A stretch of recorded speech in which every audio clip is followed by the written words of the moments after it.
Kita sekarang membahas bagaimana Tiongkok membangun sebagian negaranya dalam waktu yang sangat singkat. Kita semua tahu sejak tahun 1985-an Tiongkok langsung membangun 113 kota dengan populasi awal setiap kota tersebut di tahun 1985-an adalah sekitar 500 ribuan penduduknya. Kalau saat ini Indonesia membandingkan populasi 113 kota tersebut, di Indonesia mereka saat ini adalah kota kecamatan. Sekarang 113 kota di Tiongkok tersebut sekarang rata-rata penduduknya 5,4 juta jiwa dan atau kurang lebih sama dengan Barcelona, sama dengan Athena atau Surabaya lah kira-kira. Kota tersebut semuanya metropolis city, kota yang mega. Bangunan bertingkat di atas 30 lantai sebagai tempat tinggal. Di setiap kota tersebut ada lebih 2.000 unit bangunan.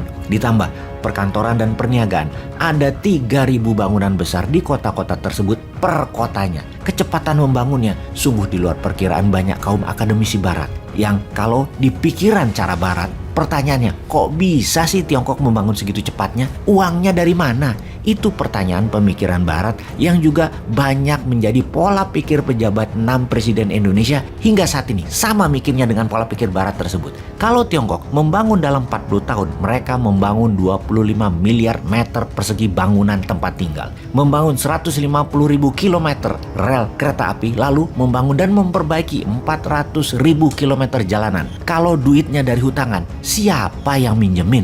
Jadi kita sudah tahu jawabannya. Kita sudah tahu logikanya. Kita sudah tahu caranya Tiongkok membangun. Tinggal pejabatnya punya nyali apa enggak, pejabat Indonesia ya, untuk meniru cara Tiongkok. Terbukti incumbent saat ini tidak melakukannya. Mantan incumbent juga tidak melakukannya. Oposisi yang saat ini bahkan seakan-akan tidak punya ilmunya. Buktinya mereka hanya nyangga aja bisanya apa yang incumbent saat ini kerjakan tanpa saran solutif. Lalu kedepannya Indonesia bagaimana? Ya, orang yang bernyali dan berilmu memang kunci pemimpin yang kita cari ke depannya, yang akan melakukan apa? Yang akan membangun bersama rakyat, dari rakyat, untuk rakyat, dengan kekuatan sendiri 100%. Lalu rencananya bagaimana? Kita akan membangun 50 kota segera. Cerita 50 kota baru dibangun oleh New Mind tersebut judulnya adalah The Tale of 50 Cities. Sungguh, kita ke depan dalam 21 tahun ke depan akan membangun 50 kota baru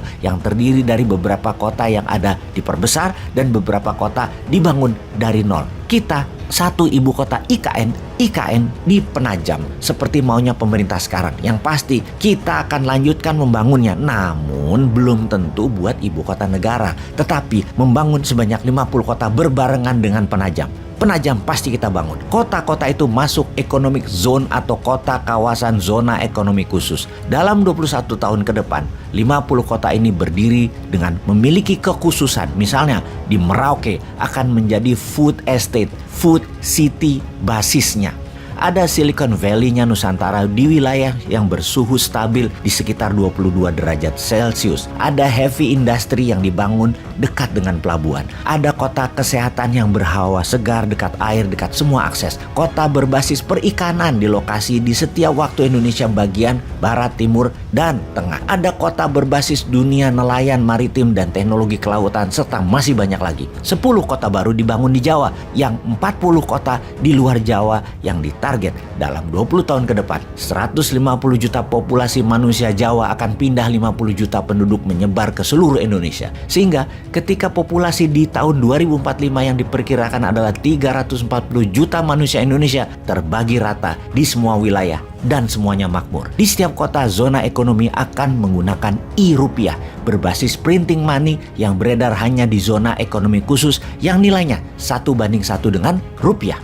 Target per kota zona ekonomi khusus ini berinvestasi adalah 500 triliun rupiah atau 25.000 triliun dana dibutuhkan untuk membangun 50 kota baru tersebut yang akan membangun 10 miliar meter persegi bangunan rumah tempat tinggal. Output yang ditarget pastinya adalah setiap keluarga Indonesia punya rumah tinggal yang layak. Ada 100 juta rumah, apartemen, kondominium, dan berbagai tipe tempat tinggal berikut sarana walkable city dan livable city yang akan dibangun dalam 21 tahun ke depan. Menunjang 50 kota baru tersebut, maka pabrik besi dengan kapasitas seperti Krakatau Steel akan dibangun lebih dari 100 pabrik. Pabrik semen yang akan dibangun akan meningkatkan 1000 kali lipat kapasitas terpasang saat ini. Power plant pembangkit listrik semuanya adalah swasta yang membangun dan mendistribusikannya. Boleh pakai nuklir, thorium untuk daya listriknya. BUMN yang terlibat hanya 10% dari saat ini karena dari 800 BUMN hanya tinggal 10 saja yang masih dipertahankan. Di sisi pejabat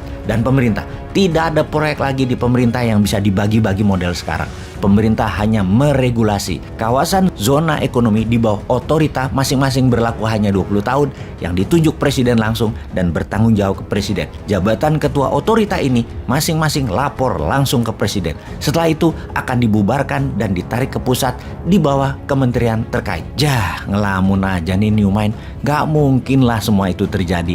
Ngimpi. Lebih baik manut sama yang jabat sekarang. Juga memilih pemimpin nanti terlihat peduli pada rakyat di sosmed dan di media. Wes, ra usah macem-macem hidup itu. Manut aja. Jangan kayak New Mind mau jadi penguasa dunia lah. Nggak mungkin. Bukan begitu jalan hidup bangsa Indonesia ini dan negara Indonesia ini. Yang benar yang seperti sekarang.